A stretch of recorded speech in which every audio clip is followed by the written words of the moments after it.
Hello everyone, welcome to tonight's live stream. Tonight it is question time, which means it's a chance for you to ask any question you like regarding game development, Unreal Engine 4, or anything really at all you want to ask. It's your time to ask for help, guidance, advice over the next hour or so. Welcome, we are live. It is Wednesday the 17th, it's about 11 PM GMT where I am right now. Hello everyone in chat, I can see we've got some familiar faces. Hello Angus, hello Sven. Couple box, hello, how are we all doing? So if you're new to this show, what you want to do is, if you have a question, just chuck it into chat and ask whatever you want, and I'll do my best to answer it as best I can within the time we have available to us, and give you that guidance that way. If I do miss your question, don't fret, just keep putting it in the chat and we'll get around to it eventually, okay?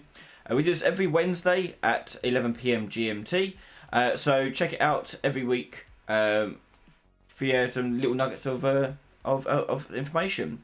This is recorded and will be archived. The archive is available to all Patreon members over on patreon.com/RyanLaley right away, straight after the stream, whereas everyone else gets it a week later. So hello and welcome. I can see some questions coming through already, I think, so we'll get started. Before I do get started though, just a reminder, if you want some private tuition and guidance and help with your project, even making stuff for your projects, I've done some stuff like that, get in touch. I'm available for hire over April. There are some slots left if you want private sessions, and I've got some time available if you want some private work done too. So get in touch with me. Stuff at the bottom, I think that's what it says at the bottom. I can't even know what it says at the bottom, but it's support@ryanlaley.com. You can email me and I can let you know how much it costs, how long it takes and so forth, if it's something particular like that. Anywho, let's get started and let's jump into our scene here. Here we go. Okay, so hello everyone. So I think Sven's here for the first one. Hey Ryan, I was wondering if you had any insight on making a Halo 3 style portable throwdown grav lift. I made a janky version where I spawn an actor that launches a player in front of the player, but I'm sure you could do a much better job. Yeah, okay. So we could do that. Oh, hello. Getting a bit laggy there. Alright. So, right. A grav lift. Okay, so let's make a blueprint class. Actor. And we'll call it grav lift. And we'll give it some sort of visual design. We'll give it a static mesh.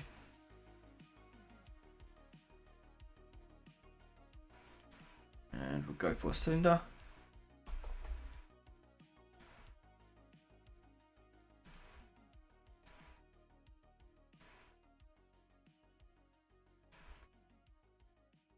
That'll do. And then we also have a set collision around it. So do sphere collision. And I'll increase that to like 50 or something. That'll do. Okay.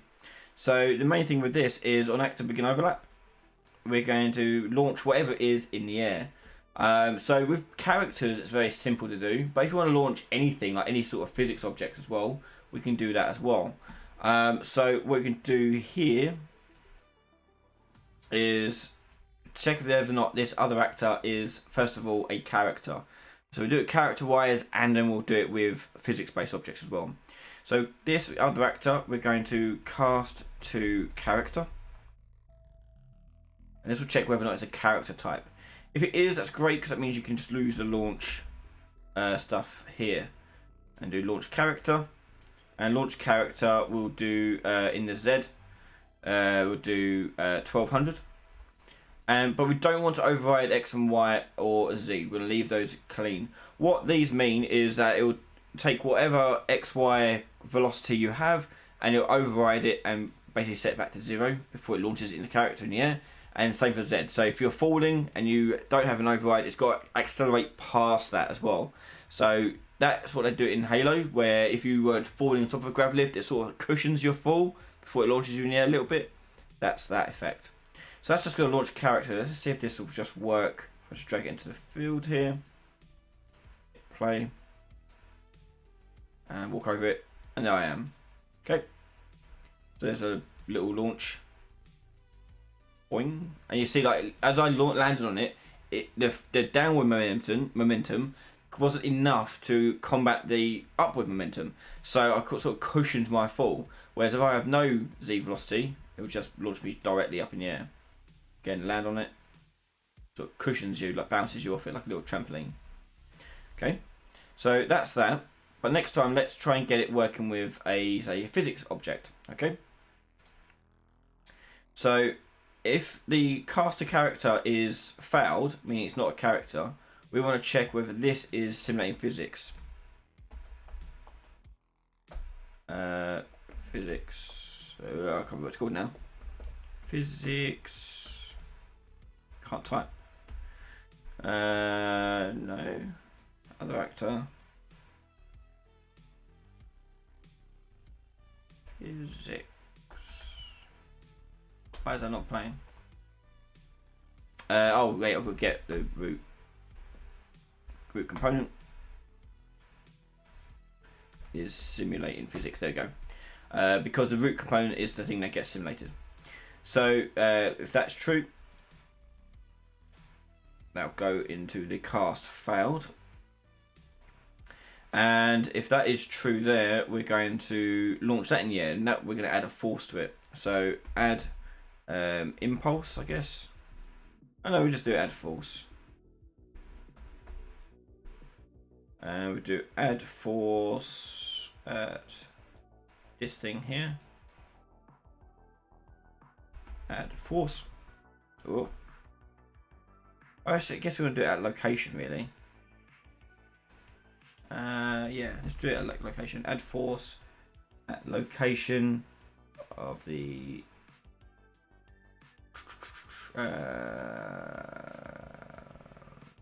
no impulse, and we want to do it with this. I don't know why it's not letting me do it. Impulse, no. Impulse. I don't want to do an impulse with the sphere though. Why is it not letting me do that? Should be able to do it just from this.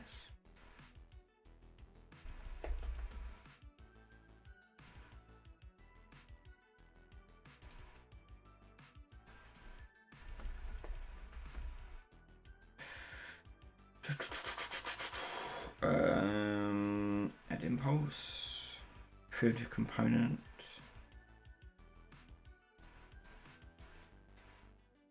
I guess it's not seeing the root component, scene component reference. I want this to be a primitive component.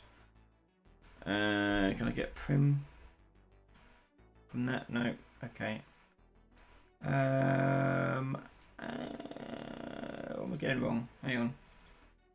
And the projectile has it, so I'll just nick it from the projectile. Add impulse at location. Target other component. But we don't have that reference. Okay, so rather than use begin overlap, we'll use on component begin overlap to give us a bit more options. Chuck that up there. Dosh, dosh. And component, we don't need to do that then. We can just do that as well. Add impulse. And we'll do add impulse at location now. I'll just do this one, delete the reference. Other component. Okay, so the impulse, what are we doing with the projectile?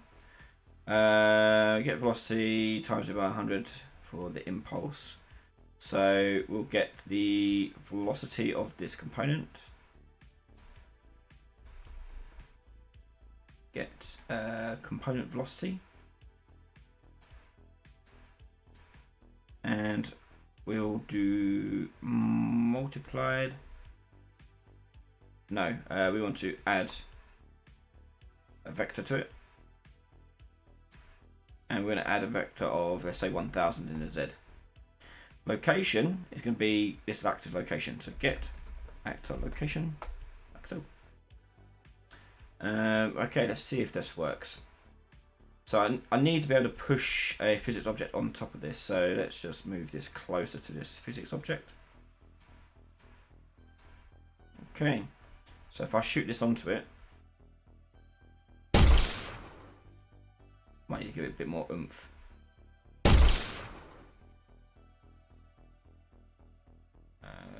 bit more oomph. Let's try 50,000.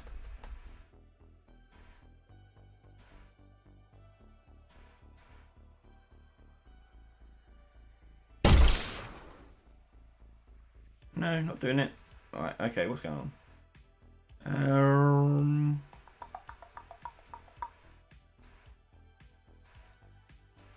Let's see if this is actually printing out.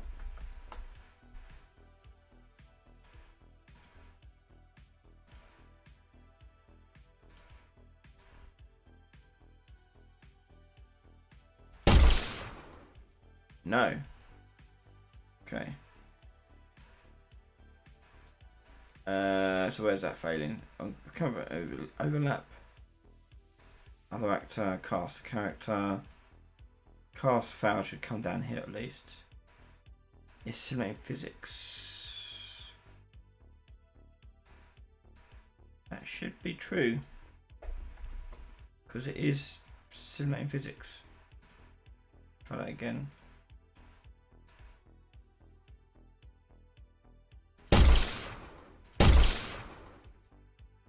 It's not doing anything.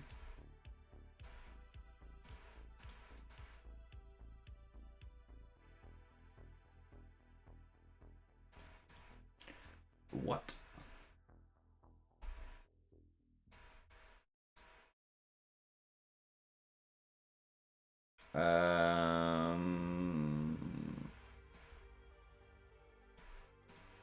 Oh wait, has this been set to ignore? No, overlap everything.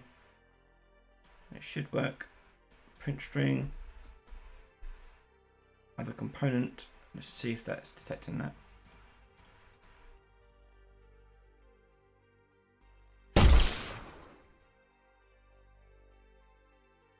Is the cube got some special collision on it? Yeah.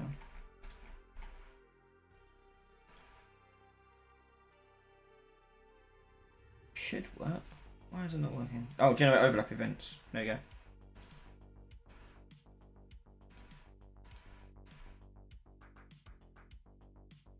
go. No. What?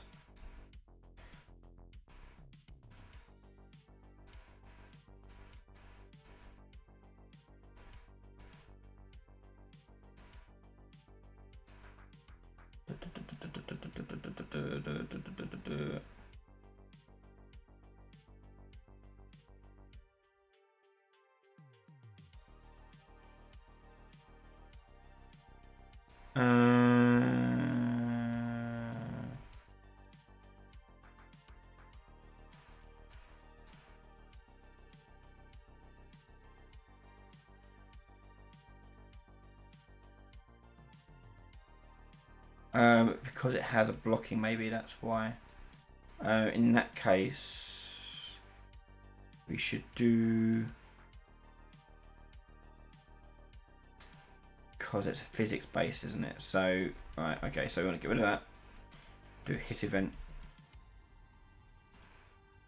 And do this crap on the hit event instead.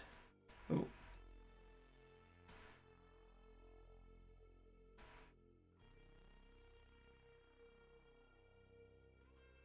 And that all goes over there.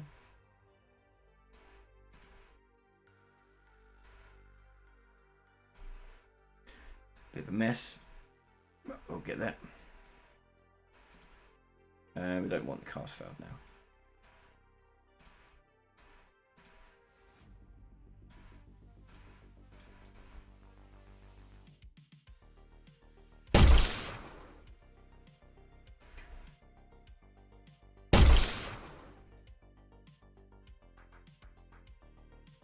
Bloody thing.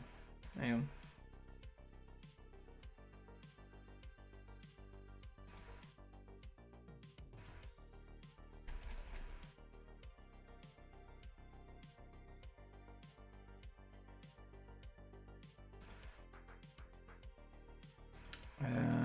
do custom TED block physics bodies.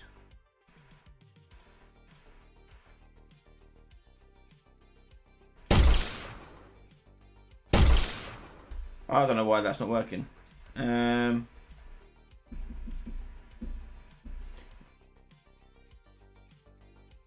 Not to worry about. Okay, so you're struggling with the throwing it down as a physics object itself, then picking it up. How would you pick it up if you can't touch it because you're just going to launch you in the air? Or do you mean just like once you throw it down, that's it?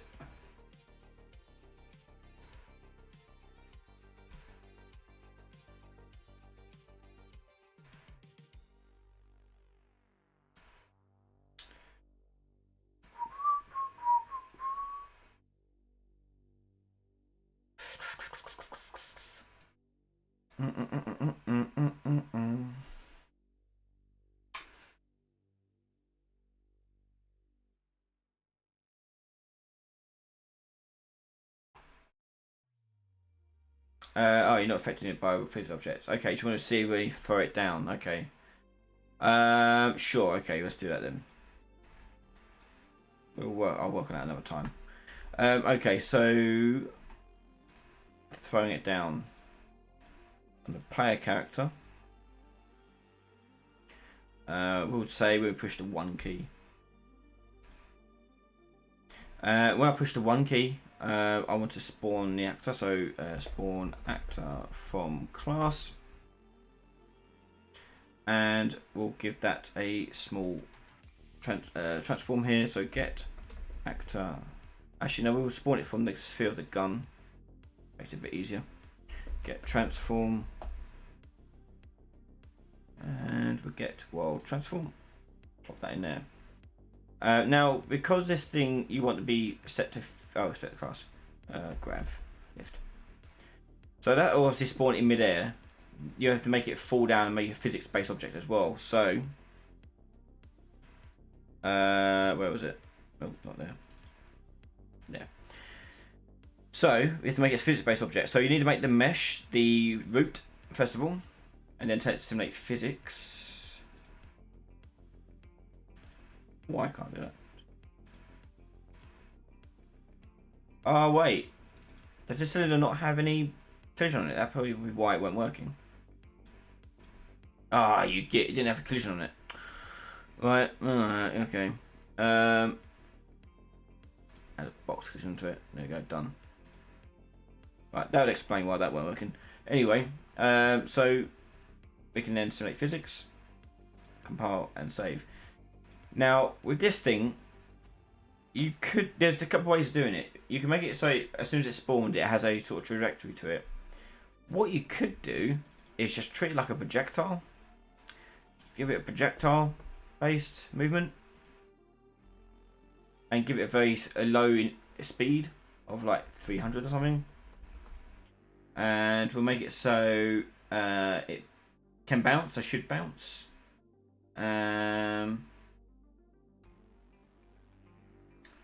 What else do we want it to do?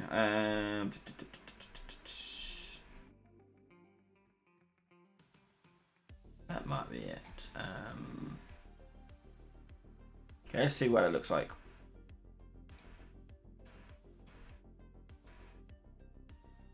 Oh, launched it underneath me. We should make it so it doesn't turn on straight away.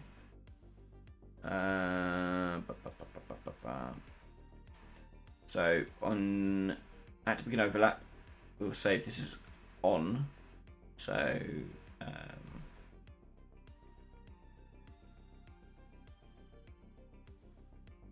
yeah. Okay, so we need to turn it off and on. So it is on, and we'll only do this if this is on. Branch that.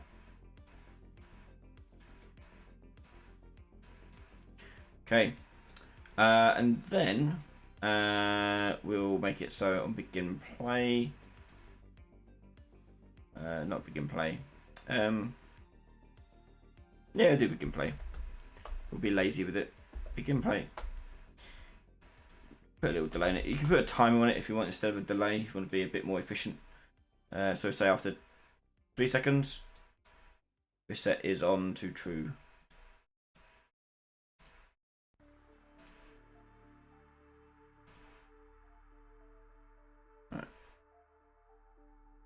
Oh, I've got to make it bigger. I forgot that this sphere on the player character is tiny. Hang on. So what I'm going to do is split this, plug that in, but leave scale as 1. Right now. Okay. And wait 3 seconds. Push. Export another one.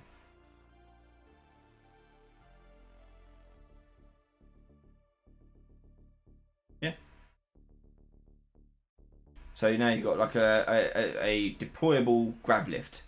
So you can, like, when I'm up against the wall, hit 1, and then whoosh, up you go.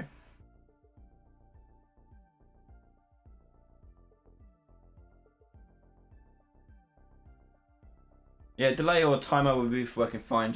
That'll work just fine. But there you go, 1 portable grav lift. No, it won't work now. I've took the code off. But anyway. Okay, other questions. So if you've joined us, just chucking questions in the chat and we'll answer as many as we can in the hour so we got.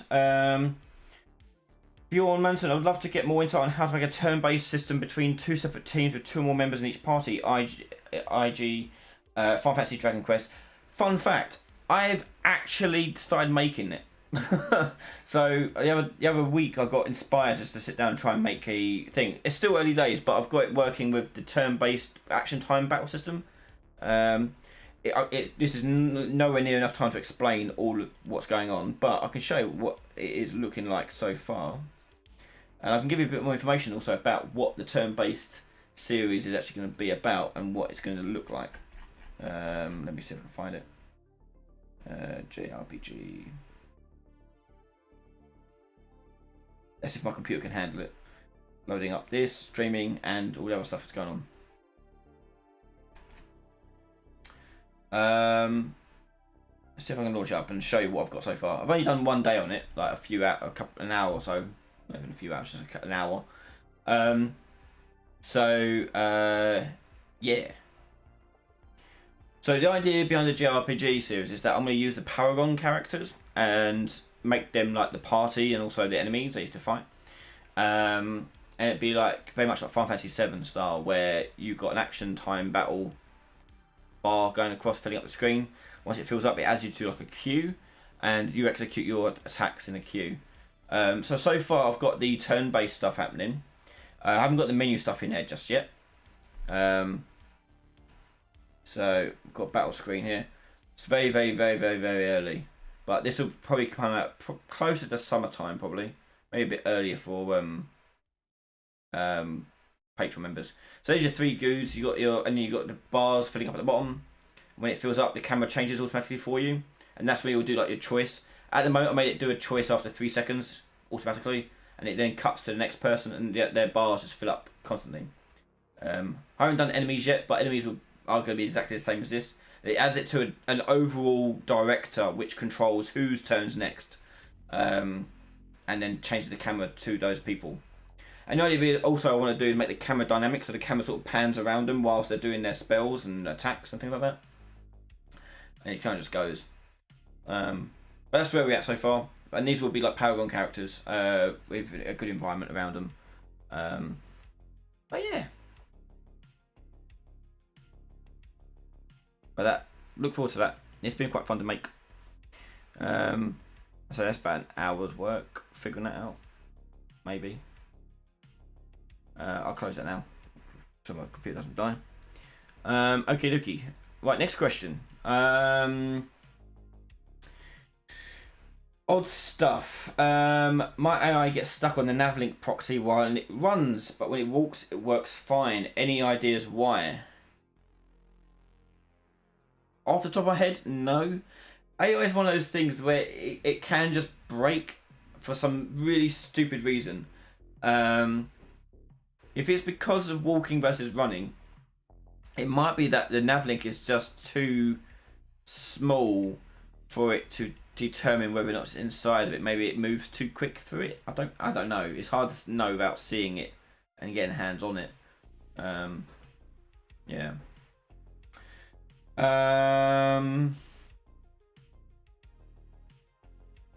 Is there a way to put spell decals on the floor, say like a MOBA? Yes. So let's make a import to game, and let's import in some stuff in here. I actually just made something today that involves a decal, so let's just quickly go do that. Series, assets, RTS, unit selection. So it's very basic, just a ring one, but I'm going to create a material from that, like a decal. It's just a ring, but we'll turn it to a decal. I know you can't see it because it's behind my head, but you change the material domain to deferred decal and blend mode to translucent. Okay, and alpha goes to opacity, and then colors, multiplier. Why is my thing so laggy? Never usually is bad. Plug that in, plug that in.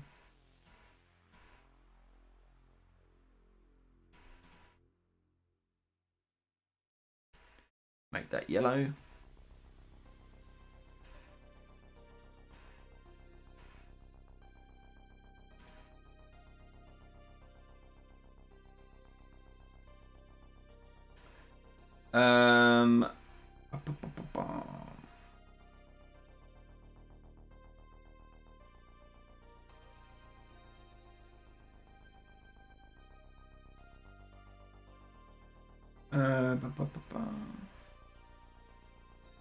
Okay, close that.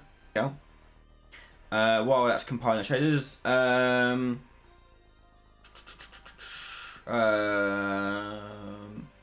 Monster Gaming, hey, on your Stealth AI series on the prone video, the animation works perfectly fine, but whenever you are prone or crouched, it won't let you move, and then whenever you go on prone, you aren't able to move. That's strange. Don't know what the cause for that would be.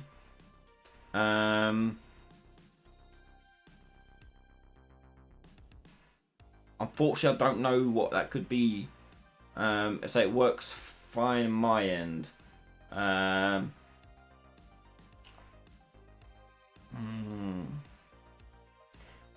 Monster Gaming, are you a patron? Have you watched the whole series? Or are you? I don't know whereabouts you're up to on it. But it should still work. Okay, let's make it so it spawns an ability. Let's make an ability. Ability.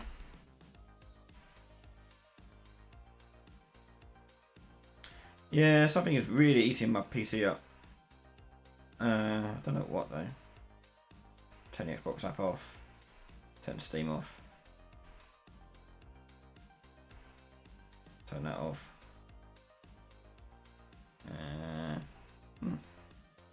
Don't know. It's just really bad. Anyway, we'll persevere. We'll make do. Okay, so make a decal as part of your ability, and abilities should be like separate actors that you spawn. And in here, we'll do the decal we just made. Okay, it won't look like anything just yet, but when you drag it into the world, it'll look like that.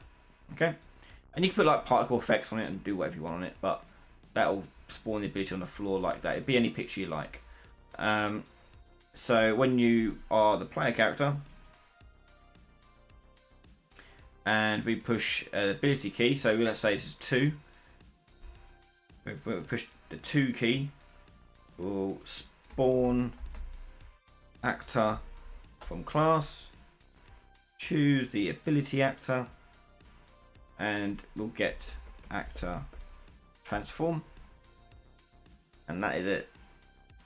And obviously you do a lot more for the abilities, the actual function of it, but to get the decal to spawn on the floor, make it part of the ability actor, so when I push 2, spawns on the floor with it. As you can see, if I hover my gun over it, you can see it take over and paint over myself and the gun.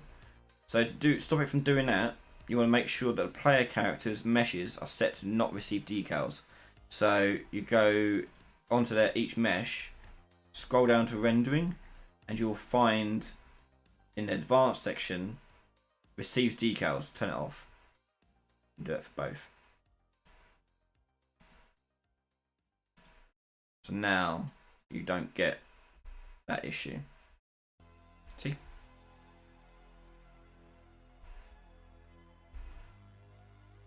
Okay.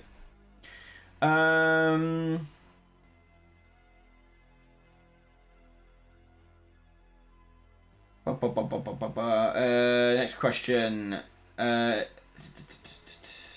AMTI. What is the best way to make the custom event on server to happen just one, for example, when the player gets food to be sure that they will add just one item to his inventory? A custom event on server to happen just once, do you mean? For example, when the player gets food, to make sure that you just call it once? Not too sure what your question is. You just call it once. Yeah.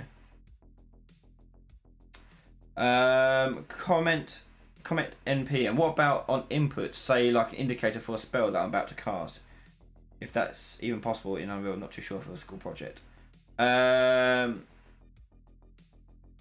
What do you mean comment? So you got, what about on input? I just did it on input. When I pushed 2, and then spawned it. What do you mean? Do you mean something different than what I just did?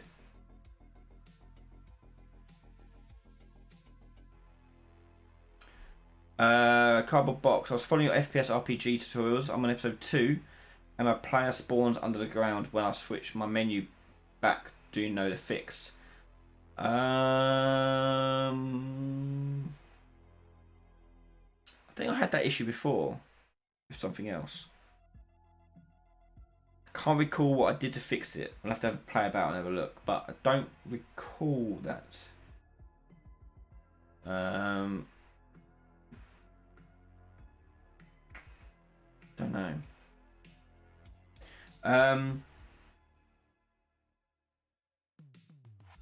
Yeah, let me know, comment what you mean by the thing in a second when you type it up. Meanwhile, while I wait for your response, I'll go to someone else.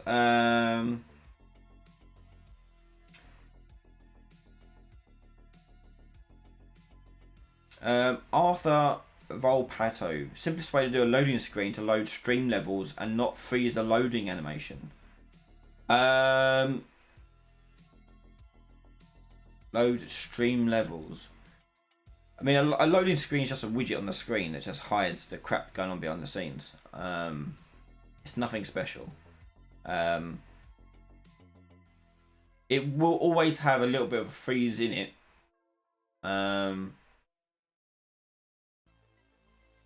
Level streaming kind of gets past that. You shouldn't see it depends on what you're doing with it. You shouldn't see like a dip or a lag at all when you stream a level in. But again, it depends on what you're streaming in. If you're streaming tons of stuff, then it may do, yeah. At what point then you probably want to use loading screens rather than that. It depends on your user experience. If you want the user to have a seamless game with no screens, then you want to use the just level streaming and just deal with the glitch, like the little hiccup that happens. And all games have that a little bit. You'll notice that a little bit. If it's too big, then you might want to use a loading screen to hide it, essentially. Yeah. Robert Hanson. Hi Ryan, have you used the gameplay ability system system in Unreal? Maybe do a project on that. I will be doing a project on it at some point. Hopefully this year. So yeah, we'll be doing a project on that. If you don't know what that is, everyone, that is the C++ implementation of the ability system system they have. Although I heard they might be turning it into blueprints. I haven't looked at it since version 2.3 maybe. Yeah.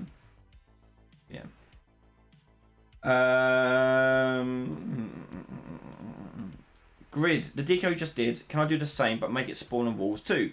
I'll need the line trace and on hit it will spawn. And how would I go about doing a rotation to see if it's on the floor or the wall? Very simple. So, let's do it on the spawn of the first person projectile, okay? So when the first person projectile hits something, we're going to spawn that decal.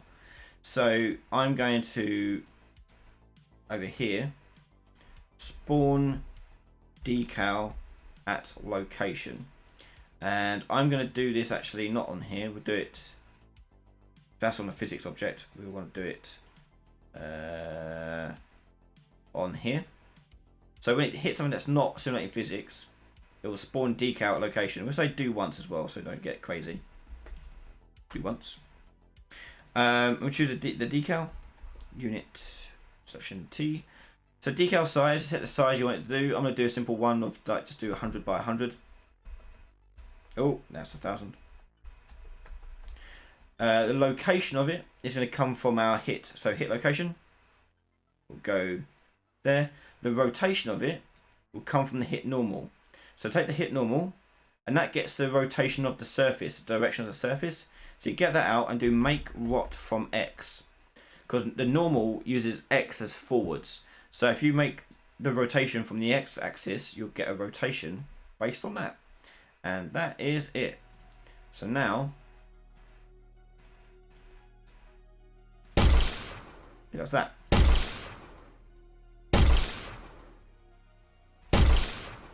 You'll notice in shadows it doesn't display very well. Decals are annoying. The fact that if you want it to show in shadows, you have to use debuffers. So again, you won't be able to see it because my head isn't in the way. Let's just move that out here. So this is the details box.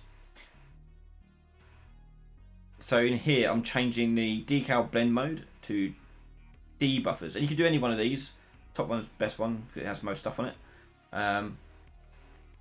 But we'll have that debuffer decal, and if you're in the latest version of Unreal, you should have it already turned on in the project settings, so it should be too problematic. But that means it will now render in the shadows as well as in the light.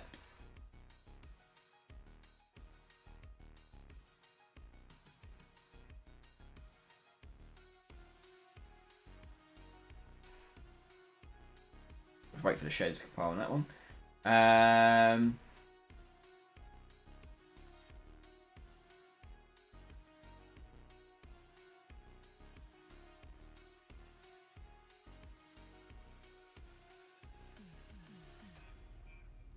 Are these Q&A sessions recorded for later? Yes.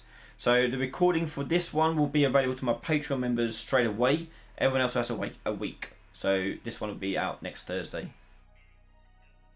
Right, so yeah, so this will now spawn in shadows. Like that. Okay. You will get the issue where it blends and cuts off and then streaks down the side. There's a trick around it. I don't want to spend too much time on this. I want to move on to help other people. But yeah. By the way, this is how you do like bullet holes. If you didn't know how to do bullet holes. You make a picture of a bullet hole and make that decal.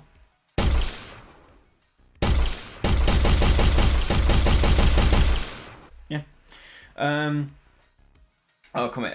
It's for mobile games, so I don't know if that makes a difference.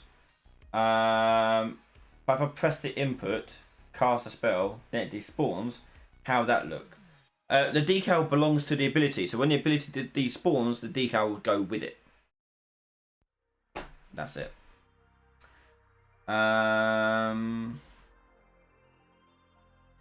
UE5 Project Storm, do you know how to blend meshes using the same material? It works just fine with different materials, but not with the same material. Blend meshes? Do you mean blend like animations meshes? A little bit more context would be helpful. UE5 Project Storm. Blend meshes. Same material, works fine with different materials, but not with this.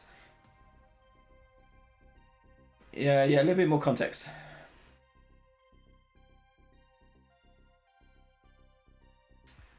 The way you do it, I'll see if I can remember how you do it.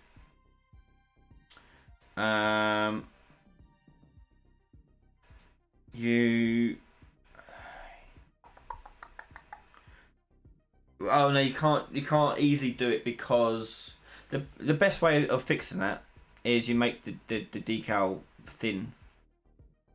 You can turn it off inside the material to only render on one side, on one axis, but the problem is it you want it to change different axes based on where it's at, so that won't work. So what you need to do is just make it really small. So when you spawn the decal, make it thin.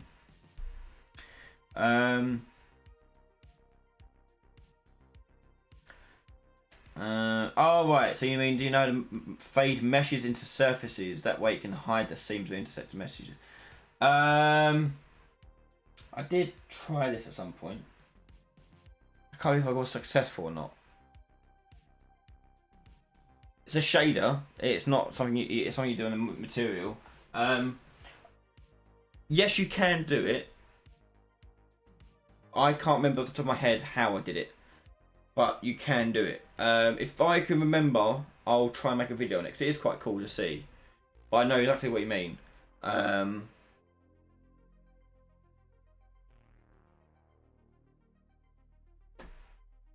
Yeah, it's a post-process material that did it. I just can't remember what I did. I'll look into it, and if I can find it, I'll make a video on it.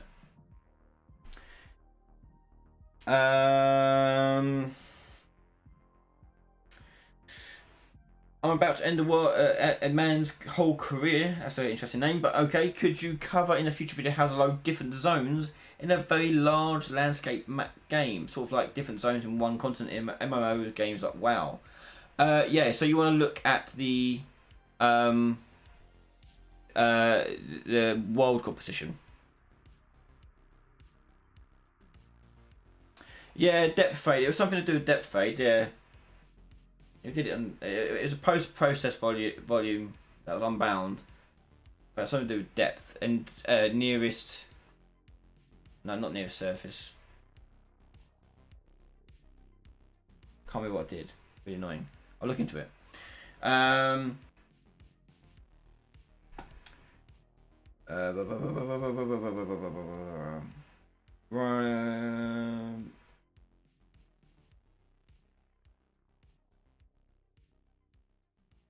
In creating environments, do you model everything first, then place it in the scene, or model and then place it at the same time? What's the best solution? So the Gibson, the best solution for that is to have a block out of your whole level, and the reason why you do the block out for the whole level is so that you can ensure that your gameplay is still fun and still works no matter what you do. So you just still you do the block out and try working that through. I just realised, is my camera laggy? That looks well laggy. Apologies if it is. New room, new setup. I have to fix things. Yeah. So what was I saying? Oh yeah. So you do the block out, and once you've done the block out, then you start breaking down your assets you need. So I then model my primary assets. The primary assets are things like walls, ceilings, floors, things that are collision and space crucial for your map to work. And you build that kit for that. Then you have secondary items, and these things will have will affect collision and pathing, but won't affect the space of the game. So if you think about like a couch, for example, a couch in a room will block input and movement, but then it doesn't really affect the room itself and the gameplay, but it still blocks you. And then you've got tertiary ones, which are just decoration. Don't do anything apart from decorate. And then I'll slowly add them in as I go.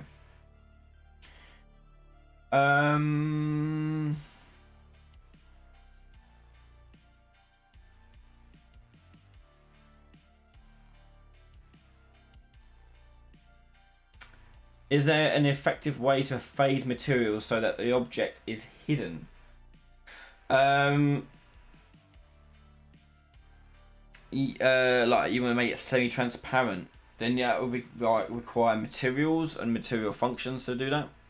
We don't have time to go through it, unfortunately, but you want to make a material which can change the opacity of that material. And then you can make a dynamic instance, material instance, to change that value. Niels Woburn, can you show how to replicate rotation of a child mesh of an actor, which movement is already replicated? Hold torrent, for instance. Can't do it right now. It took me a while to set up. But it'll be like replicating anything else. So if you're replicating the turret,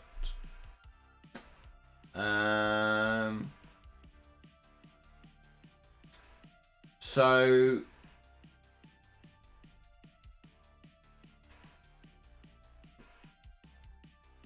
the child actor should be replicated. I don't know. That's an interesting problem. I'll have to play about and test that. I would have thought you could just turn on replication for the child actor, and it should do the same.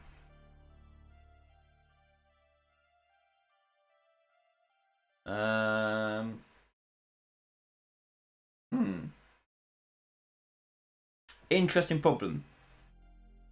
I'll see what I can do with that. And if I have something, yeah, using character movement file, yeah, it makes sense.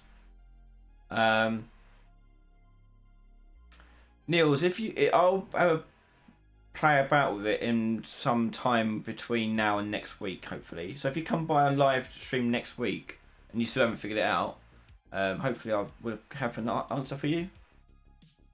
Try that. Okay, so last couple of questions before we end the show. Let's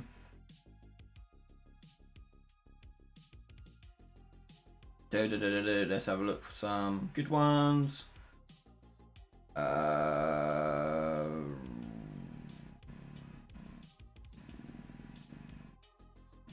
and find another one. How are wind effects done and particle and debris added in sync to look good? So on your Niagara system, you can do it on a Cascade system as well, but Niagara is actually easier on Niagara. Again, I don't have a load of time to go into it, but on the Niagara system, for example, if I go new, copy existing system, we'll choose a directional burst. Okay.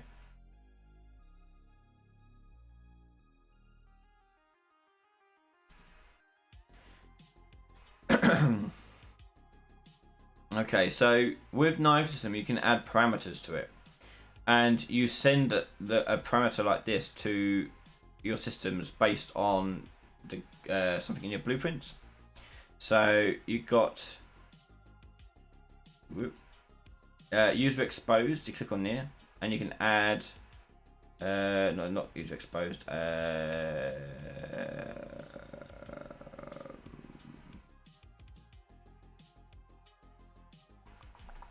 Can't remember now. Hang on. It is.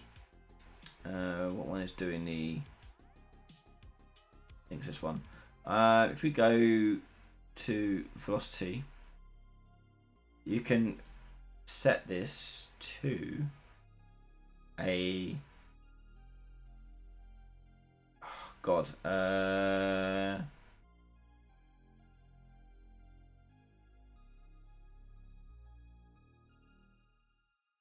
What was it called?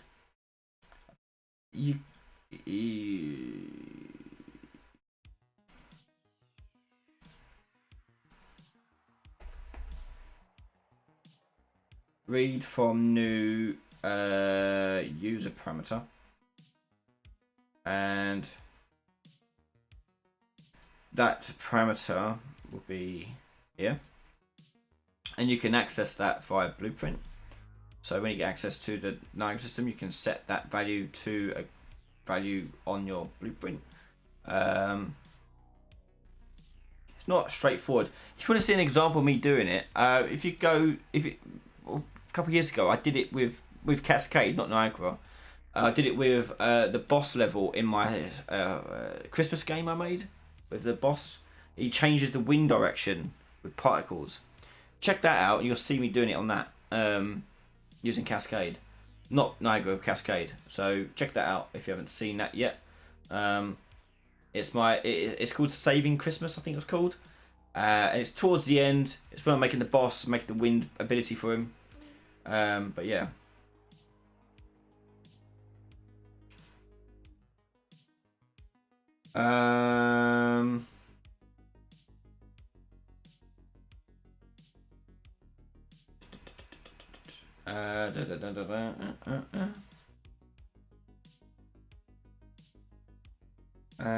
Any others before we wrap up? If not, we'll wrap up. Okay, I think. So Spectra, I see you talking about casting and pawns and things like that. A common mistake a lot of people make with casting is they'll do the cast first and then try and figure out what goes into it. Don't. That's not the point of casting. The point of casting is to take a reference that you've already got and then transforming it into a child of that reference. So if you're trying to get the player character, for example, their specific character reference, you've got a function that already exists inside the game engine, which is called get player character, and then you can cast that to the specific one you want. You need to train yourself to not type in cast to first and then work out the thing that goes into it. Do it the other way around. Find the thing that you need to plug in first and then work out the system there. Hi Ryan, do you have a series on online multiplayer save game on YouTube or Patreon? Not saving yet, no. But if you're doing it depends what you're trying to save. If you're trying to save a server state, then that involves a lot more stuff than what I can show you. But we can go through showing like local profiles and things like that. It's not too difficult.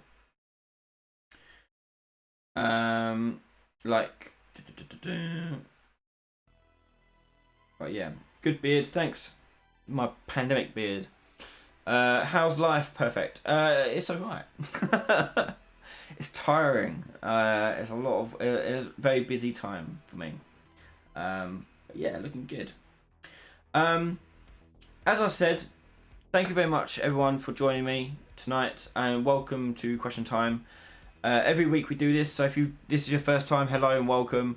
But we are at the end now. So if I didn't get around to answering any of your questions, don't fret. There's always next week.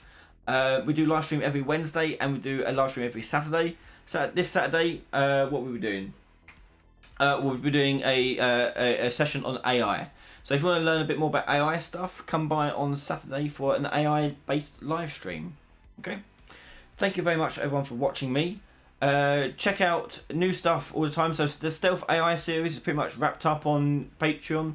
There's only like a couple of episodes left. The last one's the execution, so get up behind people and take them out.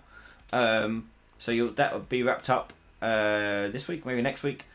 We've got the puzzle game series still coming out. That is fully available to all gold Patreon members. So if you're a gold Patreon member, you get the whole series of 8 episodes. RTS series will continue. There's a new episode for online multiplayer came out today for Patreon members. And there's a new online series starting as well where it shows you how to connect to lobbies and things like that. That'll be starting soon too.